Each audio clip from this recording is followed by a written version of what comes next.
Friends, அனைவருக்கும் வணக்கம். எல்லோரும் எப்படி இருக்கீங்க? எல்லோரும் நலமுடன் இருக்க இறைவனை பிரார்த்தித்துக் கொள்கிறேன்.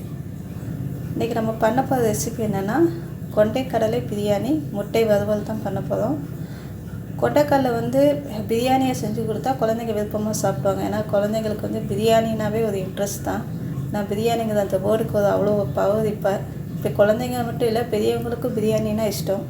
அதனால் கொண்டைக்கடலையில் ஒரு பிரியாணி செஞ்சு கொடுத்தோன்னா குழந்தைங்க நல்லா விரும்பி சாப்பிடுவாங்க. ஊற வச்ச கொண்டைக்கடலை ஒரு பவுல் எடுத்திருக்கேன். 100 கிராம் பெரிய வெங்காயம் கட் பண்ணி வச்சுருக்கேன். மீடியம் சைஸ் 2 தக்காளி, கொத்தமல்லி, புதினா 2 சேர்த்து ஒரு கைப்பிடி எடுத்திருக்கேன். ரைஸ் என்ன எடுத்திருக்கேன்னா, இன்றைக்கி அரிசி ஜீரக சம்பா தான் எடுத்திருக்கேன். இது 300 கிராம் எடுத்திருக்கேன். இப்போ காரத்துக்கு என்னென்ன சேர்க்குறோன்னா, 2 பச்சை மிளகாய், மிளகாத்தூள் 1 ஸ்பூன், மல்லித்தூள் 1/2 ஸ்பூன், இந்த ஸ்பூன் அளவு தான் எடுத்திருக்கேன். இஞ்சி பூண்டு விழுது, தாளிப்புக்கு பட்டை, கிராம்பு, அன்னாசிப்பூ, சோம்பு, எண்ணெய் தேங்காய் எண்ணெய் எடுத்திருக்கேன். மஞ்சத்தூள், உப்பு தேவையான அளவு, பெருங்காயத்தூள் எதுக்கு எடுத்திருக்கேன்னா, கொண்டைக்கடலையை வேக வைக்கும்போது போடுறதுக்காக பெருங்காயத்தூள் எடுத்திருக்கேன். இப்போ முதல்ல கொண்டைக்கடலையை வேக வச்சு எடுத்துக்கலாம். ஒரு 5 விசில் வைப்பேன்னா, ஏன்னா கொண்டைக்கடலை முக்காப்பாக வெந்தால் போதும். இப்போ அதனால் 5 விசில் வச்சு வேக வைக்கிறேன். கொண்டைக்கடலை வேக வைக்க போகிறோம். தண்ணி ஊற்றியாச்சு. கொஞ்சோண்டு மஞ்சத்தூள் போட்டுக்கோங்க, பெருங்காயத்தூள் போட்டு வேக வச்சு எடுத்துடலாம். முக்காப்பாக மட்டும் இப்போ வேக வச்சு எடுத்துக்கலாம். அதனால் ஒரு 5 விசில் தான் விடுவேன். கருப்பு கொண்டைக்கடலையே வேக வச்சு எடுத்துட்டேன். இப்போ எல்லாம் நம்ம ஸ்டார்ட் பண்ணிடலாம். அதுக்கு முன்னாடி என்னென்னா, தண்ணி ஊற்றி வச்சிடலாம். ஜீரக சம்பா ரைஸ் எடுத்துருக்கேன். தண்ணி ஊற்றி வச்சிடலாம். இங்கே பாருங்கள், இப்போ குக்கரில் தான் செய்ய போகிறோம். குக்கரை வச்சோடனே எண்ணெய் ஊற்றிடலாம். தேங்காய் எண்ணெய் எடுத்துருக்கேன். தேங்காய் எண்ணெய் ஊற்றிட்டு இப்போ எண்ணெய் காஞ்ச உடனே பட்டை, கிராம்பு இதெல்லாம் இருக்குல்லையே, சோம்பெல்லாம் போட்டுடலாம். நல்லா பொரிஞ்ச உடனே இப்போ வெங்காயம் போட்டுடலாம். வெங்காயம் போட்டு நல்லா வதக்கிக்கலாம். அது கலர் கொஞ்சம் ப்ரௌனிஷாக வரணும், அது வரைக்கும் வதக்கலாம். பாருங்கள், நல்லா வதக்கியாச்சு. இந்த மாதிரி வதக்கணும். வதக்கணுன்னே நம்ம என்ன பண்ணலாம்னா, பச்சை மிளகாய் கட் பண்ணி போட்டுடலாம். பச்சை மிளகாய் போட்டாச்சு. அடுத்து தக்காளி போட்டுக்கலாம். இதில் தயிர் நம்ம எதுவுமே சேர்க்க மாட்டோம். அதனால தான் 2 மீடியம் சைஸ் தக்காளி போட்டுருக்கேன். இதை போட்டால் போதும். நல்லா வதக்கலாம். பாருங்கள், தக்காளி வதக்கியாச்சு. இப்போ இஞ்சி பூண்டு 1 ஸ்பூன் போட்டுடலாம். இஞ்சி பூண்டு விழுது. தக்காளி பார்த்திங்கன்னா இந்த மாதிரி வதக்கியாச்சு. வதக்கணுன்னே இஞ்சி பூண்டு விழுது 1 ஸ்பூன் போட்டுடலாம். மசாலாலாம் சேர்த்தலாம். மஞ்சத்தூள், மிளகாத்தூள், மல்லித்தூள் 3 சேர்த்தாச்சு. உப்பு தேவையான அளவு போட்டுடலாம்.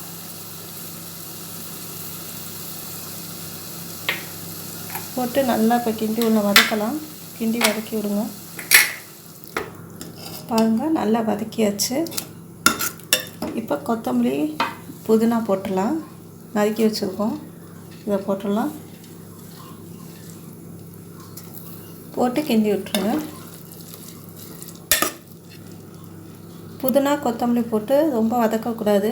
லைட்டாக இப்படி கிண்டி விட்டுட்டு அடுத்து நம்ம எடுத்து கொண்டைக்கடலையே வேக வச்ச கொண்டைக்கடலையே போட்டுடலாம், சேர்த்துடலாம். இங்கே பாருங்கள், வேக வச்ச கொண்டைக்கடலையே இப்போ சேர்த்துட்டோம். சேர்த்து விட்டு இப்படி கிண்டிடுங்க. இப்போ அடுப்பை சிம்மில் வச்சுட்டு அரிசி எடுத்துகிட்டு போட்டுடலாம்.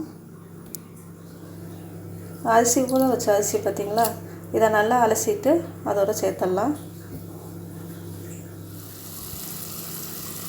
இப்போ பாருங்கள், அரிசி வந்து நல்லா தண்ணியெல்லாம் வடிகட்டிட்டு இப்போ அரிசி சேர்த்துடலாம்.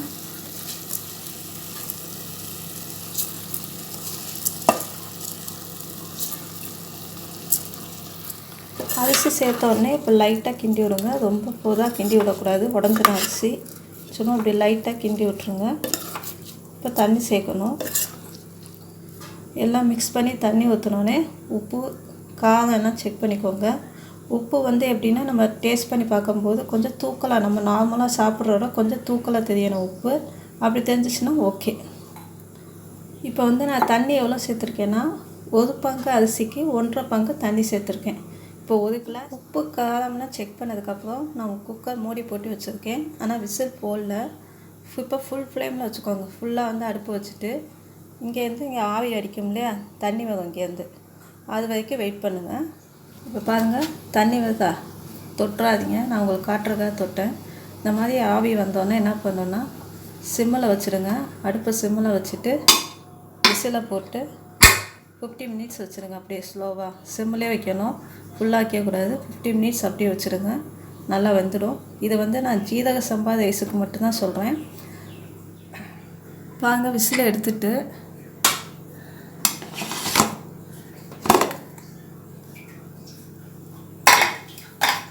நான் அதை மிக்ஸ் பண்ணி உங்களுக்கு காட்டுறேன்.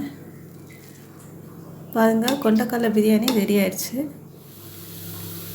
முட்டை வறுவல் தான் பண்ண போகிறோம். அதுக்கு தேவையான பொருட்கள் பார்த்தோம்னா, நான் 5 முட்டை வேக வச்சது எடுத்திருக்கேன்.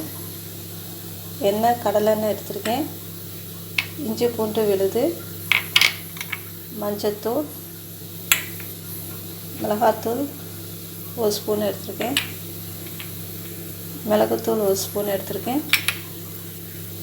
ஜீரகத்தூள் 1/2 ஸ்பூன் எடுத்திருக்கேன். உப்பு தேவையான அளவு.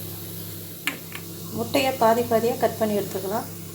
பாருங்கள், முட்டையை வந்து நல்லா பாதி பாதியாக கட் பண்ணி வச்சுருக்கேன். இப்போ மசாலா ரெடி பண்ணிடலாம்.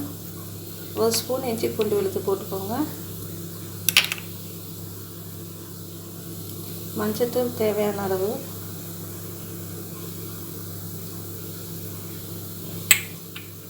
மிளகுத்தூள் 1 ஸ்பூன், ஜீரகத்தூள் 1 ஸ்பூன் போட்டாச்சு. போட்டுட்டு உப்பு போட்டுக்கலாம். இது எல்லாமே மிக்ஸ் பண்ணிக்கலாம். கொஞ்சோண்டு எண்ணெய் ஊற்றிக்கோங்க. எண்ணெய் ஊற்றி எல்லாத்தையும் மிக்ஸ் பண்ணிக்கலாம். பாருங்கள், மசாலா ரெடி ஆயிடுச்சு. இந்த மாதிரி நல்லா மிக்ஸ் பண்ணிக்கோங்க. பாருங்கள், இப்போ மசாலா எடுத்துகிட்டு எக்கில் அப்ளை பண்ணிடலாம். அப்படி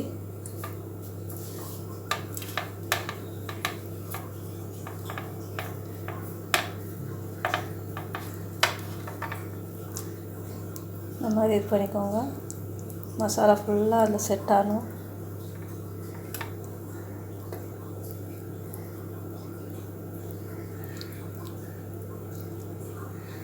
இது மாதிரி எல்லாத்துக்கும் இது பண்ணிவிட்டு காட்டுறேன், சேர்த்துட்டு காட்டுறேன். முட்டை பார்த்திங்களா, மசாலா எல்லாம் அப்ளை பண்ணி வச்சுருக்கேன்.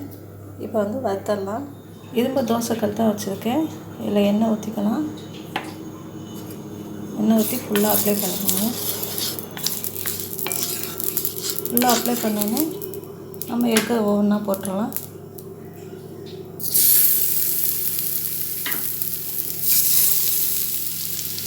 பாருங்கள், எக்கு எல்லாம் போட்டாச்சு. கொஞ்சம் எண்ணெய் ஊற்றிக்கலாம் சுற்றி. அது மிக்ஸாமல் வேகும், இருக்கட்டும். முட்டை வெந்திருக்கும். இப்போ இதை வந்து திருப்பி போட்டுடலாம். இந்த மாதிரி எல்லாத்தையும் மாற்றி மாற்றி போட்டுருங்க. பாருங்கள், முட்டை வறுவல் ரெடி ஆயிடுச்சு.